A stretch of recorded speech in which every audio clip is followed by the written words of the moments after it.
Now, how many times have you heard how important it is to change the air filter on your heating and cooling system on a regular basis? And you probably can't even remember when you changed your filter last.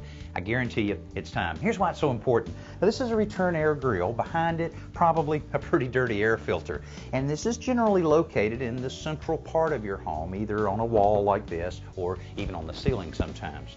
But what happens, all the air in your house passes through this grill and through the filter before it gets to the air handler. If you allow it to get dirty, it's going to allow some of that dirt to pass through, get in the air handler, and that buildup will make it work a lot harder, which makes it less efficient. It's going to cost you a lot more money, and it won't last as long, so you might be faced with replacing the air handler unit. That's an expensive home improvement project. Here's as simple as it is.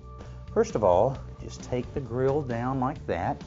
Remove the old filter, and this one looks like it needs a little help.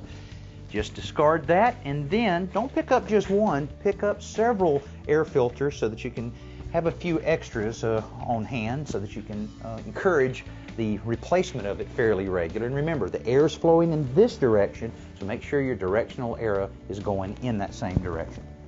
Put it right in the frame, like that.